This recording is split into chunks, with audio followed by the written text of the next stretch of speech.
Hello everyone, biomolekul di sini kita mau ngomongin soal bioteknologi. Bioteknologi teh apa sih? Bioteknologi berasal dari kata bio yang artinya makhluk hidup dan teknologi yang artinya suatu cara atau alat untuk memudahkan manusia dalam memecahkan masalah atau membuat produk yang berguna.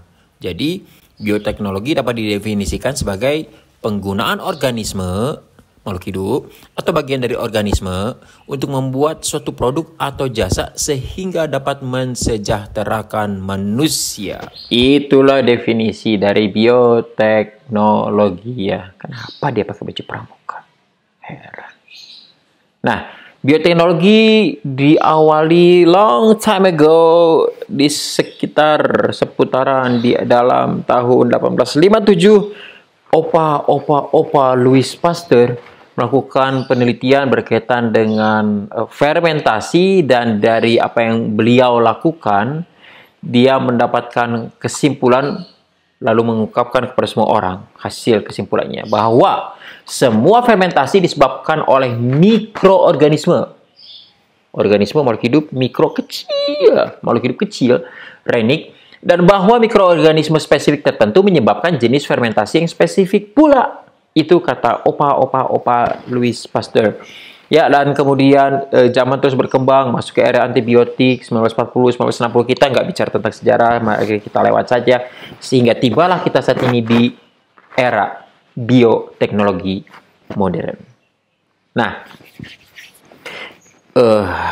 gambar seorang wanita bekerja di lab. Nanti kalau beneran kerja di lab, tidak boleh ya rambut dibiarin terurai kayak begitu, karena bisa berbahaya. Misalnya rambutnya saking panjangnya karena meja ada senyawa kimia berbahaya, atau lagi melakukan pembakaran dengan pembakar Bunsen dan sebagainya. Itu kan kalau kebakar bagaimana? Lagi pula kalau rambutnya panjang gini, kita nggak tahu nih ini siapa sih yang sedang praktikum. Hei, kamu siapa sih? Oh, ternyata wajahnya begini. Oke, jadi kalau beneran di lab, rambutnya diikat atau pakai penutup. So, bioteknologi itu dibagi ke dalam dua macam, yaitu bioteknologi konvensional dan bioteknologi modern. Oke, kita lihat satu persatu. Bioteknologi konvensional. Bioteknologi konvensional adalah bioteknologi yang secara langsung memanfaatkan mikroorganisme, bakteri atau jamur, ya, dan secara langsung memanfaatkan bagian dari organisme tersebut atau organisme itu secara keseluruhan. Apa yang dimanfaatkan bisa enzim dihasilkan oleh mikroorganisme itu dan sebagainya. Dan di dalam proses ini melibatkan proses fermentasi ya untuk menghasilkan produk atau jasa. Contohnya tempe, tape, roti, keju, yogurt. Oke. Nah, sementara yang disebut dengan bioteknologi modern adalah bioteknologi yang ya tentu saja ini lebih sophisticated, lebih rumit ya. Ini melibatkan prinsip-prinsip biokimia, biologi molekuler, dan rekayasa genetika. Dan proses ini bioteknologi modern tidak terlepas dari penemuan enzim-enzim. Contohnya adalah rekayasa genetika atau disebut juga DNA rekombinan. Apa rekayasa genetika sih? Di dalam rekayasa genetika, para ahli bioteknologi menyusun pola gen sedemikian rupa sehingga menghasilkan ekspresi sifat-sifat tertentu yang diinginkan. Jadi sifat suatu organisme itu direkayasa, diubah ya di tingkat genetik. Misalnya menghasilkan kapas yang dimakan. Ini yang dapat dimakan. Ini dilakukan oleh Texas A&M dan Kathleen tahun 2006. Waktu itu mereka mempelajari bahwa ada bagian yang membuat kapas tidak bisa dimakan. Nah, bagian itulah yang akan dibuang oleh mereka sehingga nanti kapasnya bisa dimakan. Ya, baik buruknya ada sih kalau kapas bisa dimakan. Oke, mari kita lanjut lagi ya. Nah, sementara apa sih yang disebut dengan DNA rekombinan? Teknik rekayasa genetika dikenal juga dengan istilah teknik DNA rekombinan, yaitu apa sih? Proses mengombinasikan DNA suatu organisme, jadi dari satu organisme ke DNA organisme lain, dipindahin tuh DNA-nya ya. Ini DNA rekombinan. So what we need to do next will be keep on learning. Ya, kita akan terus belajar. Ini adalah contoh-contoh dari bioteknologi konvensional dalam hal pangan, dalam bidang pangan, dalam industri pangan. Pertama, tape. Tape dibuat dengan menggunakan melibatkan jamur dari spesies Saccharomyces cerevisiae. Ya, itu tape. Suka tape?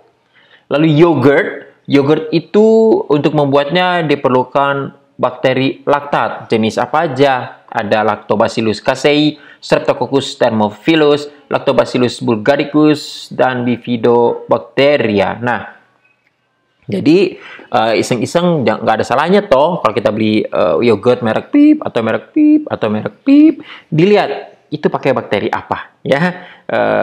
Siapa tahu kita bisa bikin, bisa dari yogurt yang kita beli. Pasti bukan yang encer ya, itu kita pakai sebagai penyedia bakterinya. Nanti kita belajar ya, kita akan membuat yogurt di kelas, di lab, oke? Keju juga sama menggunakan bakteri laktat, hanya jenis bakterinya adalah Lactococcus. Ingat, kalau bentuk bakteri ada Bacillus bentuk batang, ada Coccus bentuk bulat dan sebagainya. Lactococcus sp, Lactobacillus bulgaricus, Streptococcus thermophilus. Ya, sayur paning. Oke, tempe. Ya, tempe. Kita tahu tempe ya, terbuat dari kedelai. Kedelai.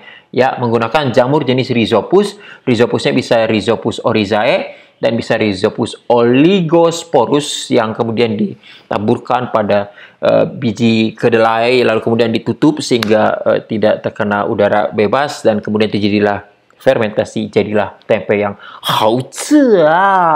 Oke.